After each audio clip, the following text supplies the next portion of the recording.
Hey guys, I'm here with a friend Irene, another Kenyan in Denmark, and I just wanted her to share her experience having lived here for the last almost 2 years. Oh yeah, almost 2 years. Yeah.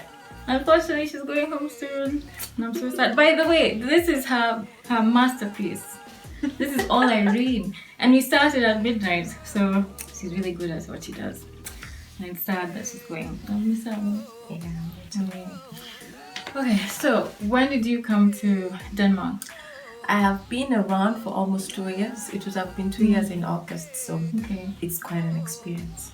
And why? Why did you come to Denmark?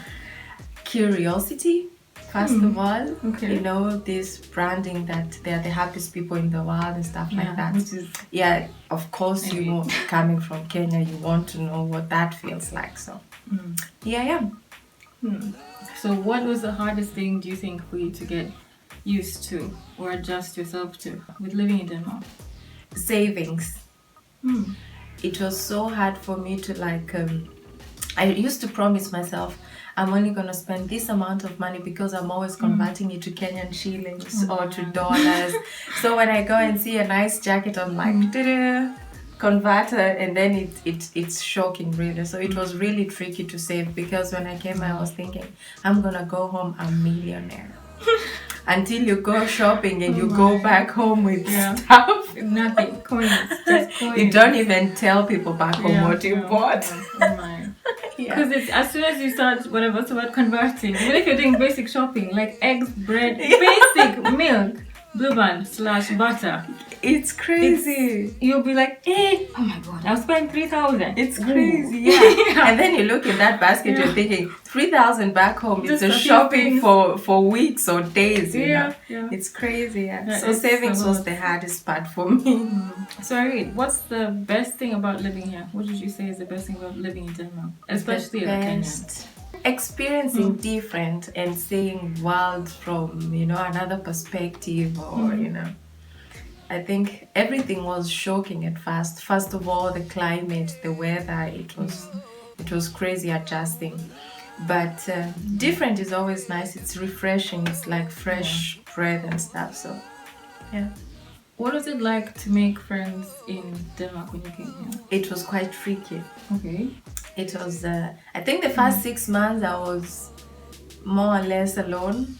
Yeah, it was tricky because people here, they are in circles, like people you've known for years or people you've gone to school with. So breaking that circle was quite tricky, especially if you don't know Danish.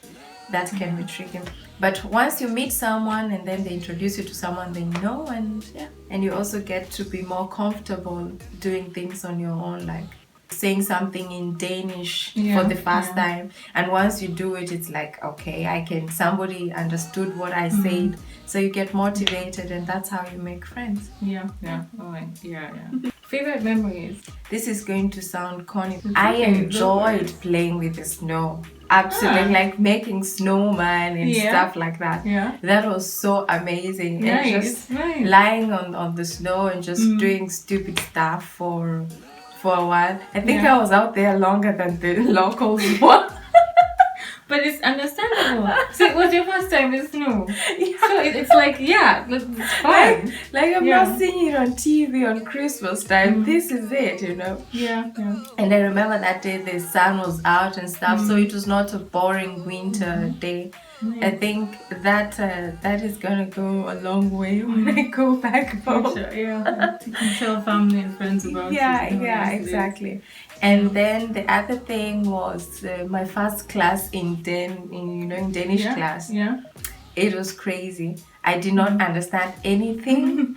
And I was feeling so stupid at that first lesson. Being taught 1, 2, 3 at my age. But I mean, everyone starts somewhere. No, seriously. How can 1, 2, 3 be so hard to pronounce or learn? Yeah, so that was quite an interesting lesson. And just saying my name is blah blah blah and stuff. I had to say that sentence so many times just to get it right. Yeah, I understand. So I think the first few lessons were quite interesting. I'm going to remember that too. Yeah. And all their holidays, for example, the way they celebrate Christmas, the Halloween Yes. here is a big deal. Like, you prepare for days just for Halloween. I don't know if back home we even remember the dates.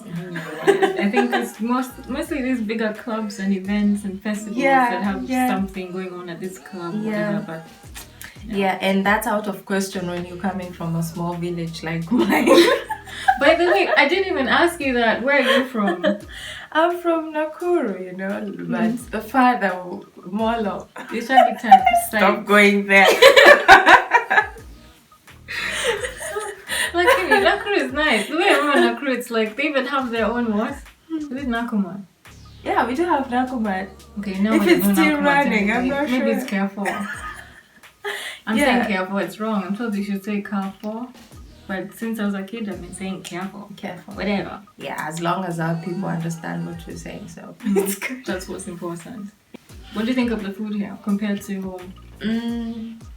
Interesting question, because I have been with the Danish family all through, and here people are very, sensitive about what they eat and healthy living, and they're so aware, like everything counts on that plate. Yeah. So back home I was just used to white stuff like white rice and stuff like that, and then I come here and pasta is full corn, rice is full grain, everything is just brown, so to speak.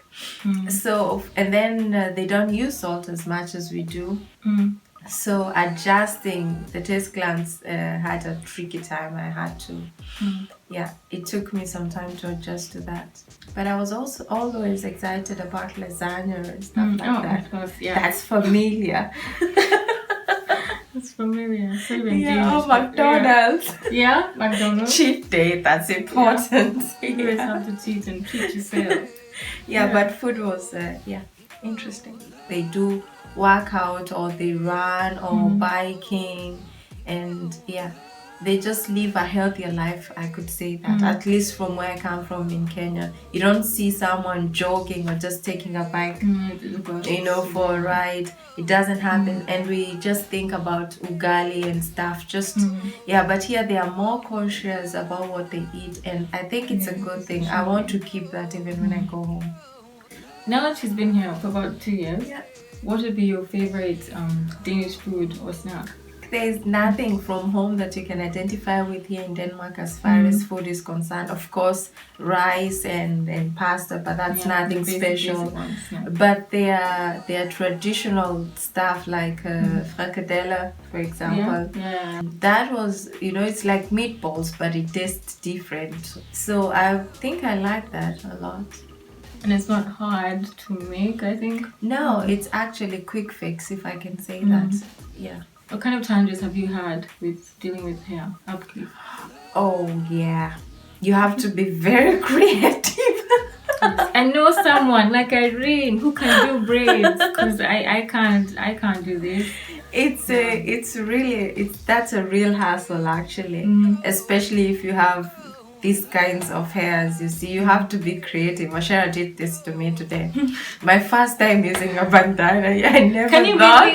Can you believe her first I never time? thought I would use that, because it's just walking into a salon back home, and you come out looking flashy, and it doesn't, it doesn't feel like a hassle or anything. Not at all. But here it's a big deal. Like, you have to plan your dates when you're free, your weekends and stuff like that, where you have to order the hair or go to the Asian shops. And then the other thing is, hair here is quite expensive. Like braids, it's the cheapest you can get. It's like 50 kronas. That's a lot of money. It's too much for one packet of braids. Yeah, it's too much. Like, if you use 5 pieces or 6 pieces, it's gonna cost you, just buying the braids, like 300. And then you're not given a choice of variety like back home, where you just walk in and say, I don't want this, I want that and stuff. You just take what you get. You take what you get, and it has to work. It has to work. So by the way, that's the hardest part, I think. Even harder than making friends. As women, it's our identity, part of our identity. And you don't want to be combing your hair during winter every morning. Days. No. No. Yeah, what could you say to people that really want to come here, either for education or for work or any other reason? Like, what advice would you give someone who wants to come here? Travel. And if there is a place in the world that their system works, like it's fair and square, it's Denmark. Just come and visit. Yeah, they are lovely people, and I think the best experience is when you're there. Like, you are the subject in that. You're the character in that game. Yeah, I think that's the best experience, and I would definitely recommend people to travel. Yeah. You know, if I knew about Denmark, I would have been an au pair immediately after high school. You know, that time when you don't know what you want with life and stuff like that. I would have come to Denmark. I think my perspective about things would have changed a little bit earlier, but it's not too late. Yeah, there's no such thing as too late. So people should definitely come and travel to Denmark. If you want to study, be loaded. If you want to travel, be loaded. It doesn't really matter, just be loaded. So expensive, nowadays. But yeah, she's right. You can also come loaded in your suitcase. Like, bring everything you know you need.